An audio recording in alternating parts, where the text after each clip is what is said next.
जलन। ममता बहुत ही सीधी और प्यारी लड़की थी, वहीं सुनील एक सरल और आगे बढ़ने की सोच रखने वाला लड़का। सुनील, बेटा सुनील कहाँ है? अरे जरा एक गिलास पानी तो दे दो। हाँ माँ, अभी आया। क्या माँ, पानी तेरे सर के पास ही तो रखा है, क्या हो गया है? तबीयत खराब है क्या? अरे नहीं नहीं, वो उठने का मन ही नहीं कर रहा था, तो देखा ही नहीं। वैसे क्या कर रहा है? यहाँ बैठना मेरे पास। माँ पढ़ रहा था। वो क्या है ना, नौकरी में तो वक्त नहीं मिलता, अब ऑफिस से घर आकर ही तो वक्त मिलता है। अच्छा अच्छा ठीक है, पढ़ ले जा बेटा। सुनील पढ़ लिख कर और आगे बढ़ना चाहता था, लेकिन माँ की तबीयत खराब देखकर सोचता है कि शादी ही कर ले। कब तक माँ का ख्याल वो अकेले रख पाएगा? तो एक दिन, माँ ये ममता है, मैंने इससे शादी कर ली है। तुम्हारी तबीयत भी ठीक नहीं रहती, तो मैंने सोचा शादी कर लेता हूँ। घर संभालने वाली और तुम्हें संभालने वाली कोई आ जाएगी तो अच्छा रहेगा। माँ अचानक से सामने बहू देखकर हैरान रह जाती है। बेटा ये क्या बात होती है? न बैंड, न बाजा, न दहेज, न शगुन, ऐसे कैसे बहू आ गई? माँ तू तो जानती है, मैं नौकरी के साथ पढ़ाई कर रहा हूँ, तो कहाँ से इतना पैसा बचा पाता कि धूमधाम से शादी करता। वैसे भी माँ, लोग तो आकर खाकर निकल जाएंगे, इसलिए बस वैसे ही। माँ जी, मैं आपका ख्याल रखूंगी। वैसे भी ये आगे की पढ़ाई कर रहे हैं, अच्छा कुछ कर गए तो सबके दिन फिर से अच्छे आ जाएंगे। सास को ममता की बात ठीक तो लगती है, लेकिन मन में कहीं ना कहीं लगता है कि कहीं बहू बेटे को लेकर फुर्र ना हो जाए और फिर तो वो रह जाएगी अकेली। बेटा देख, मेरा जो कुछ भी है वो सुनील ही है, और सुनील का भी अब इस दुनिया में मैं ही हूँ और कोई नहीं। क्या सुनील? बिल्कुल माँ, लेकिन आज से ममता भी मेरे जीवन का अहम हिस्सा है, जैसे तू है।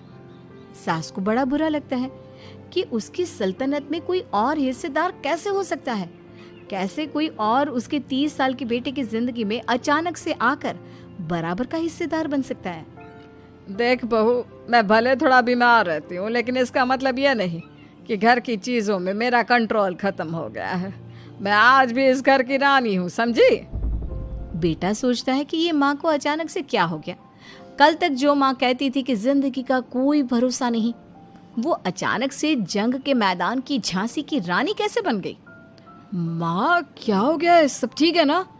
अचानक कैसी बात कर रही हो? ममता का आज पहला दिन है, स्वागत करो उसका। आसपास की आंटियों को बुलाओ, नई दुल्हन की मुंह दिखाए करवाओ।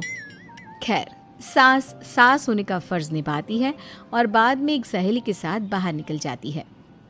क्यों री, बताया नहीं कि बेटे का ब्याह कर रही हो?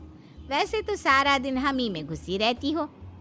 अरे मुझे भी तो अभी पता चला, यूं अचानक सर पर लेकर आ गया। कहता है बहू है माँ तुम्हारी, अब इसको भी इतना ही मैं प्यार करता हूँ जितना तुझे करता हूँ। लो जी, ये क्या बात हो गई? क्यों इतना प्यार करता है? अरे माँ का प्यार तो ज्यादा होता है। अब उसको तो कोई दूसरा पति मिल सकता है, लेकिन तुम ही बताओ, क्या माँ की ममता किसी और की हो सकती है? ना जी ना, बेटे को समझाओ ये बात। अरे क्या समझाऊं, मुझे तो खुद ही समझ में नहीं आ रहा कि क्या हो रहा है। जो बेटा कल तक माँ माँ करता था, अचानक से बीवी बीवी का राग आलाप रहा है। देखा, उसकी बीवी ना सुंदर और जवान है। सुंदरता के आगे तो एक से एक नहीं टिके, तो तेरा बेटा किस खेत की मूली है? सास को भी समझ में आ जाता है कि बहू की सुंदरता के आगे माँ का प्यार किसी काम का नहीं। उधर बीवी, ए जी, अम्मा जी सहेलियों को छोड़ने गई थी, अभी तक आई नहीं, हम देख आए क्या? अरे रहने दो ना, आ जाएंगी। कहाँ जाएगी, उनकी आदत है, एक बार जाती है तो पूरी पंचायत खत्म करके ही आती है। अच्छा ही है, खाना वाना खा कर गई होगी। छोड़ो ना, घूमेगी तो खाना पचेगा, नहीं तो ऐसे ही खाट पकड़ लेगी। बहू भी शांत हो जाती है। उधर सास सोचती है कि आज थोड़ा देर से ही घर जाती हूँ, जब बेटा परेशान होकर ढूंढेगा तब मजा आएगा। बीवी को खुद ही पता चल जाएगा कि माँ के आगे उसकी दाल नहीं गलेगी। लेकिन वहीं दूसरी ओर घर पर, ए जी, माँ जी अभी भी नहीं आई, हमको तो घबराहट हो रही है कि क्या करें, जाकर पता करें किसी के घर। अच्छा, कहाँ जाओगी ये भी बता दो। पहला दिन है तुम्हारा इस घर में और एक ही दिन में मोहल्ला छानोगी क्या? हाँ, तो आप भी तो नहीं जा रहे हैं ना, हमको फिक्र हो रही है। अरे यार, ये रोज का है अम्मा का, खाओ और सो जाओ। बस फिर क्या था। बेटा बहू खाना खाते हैं और कमरे में सोने चले जाते हैं। उधर जब सास को कोई देखने नहीं आता तो वो हार कर घर आ जाती है, जहाँ वो देखती है कि सारे घर की लाइट्स बंद है। सास को गुस्सा आता है। बहू, ममता बहू कहाँ हो? लेकिन सारे दिन की थकी बहू को ऐसी नींद आती है जैसे किसी ने भांग की गोली खिला दी हो। वो तो नहीं उठती।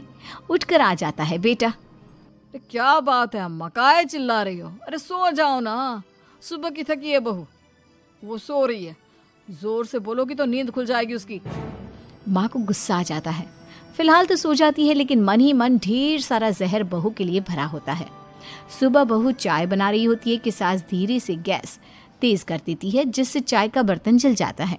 और जैसे ही बहू चाय का बर्तन उठाती है, उसका हाथ जल जाता है।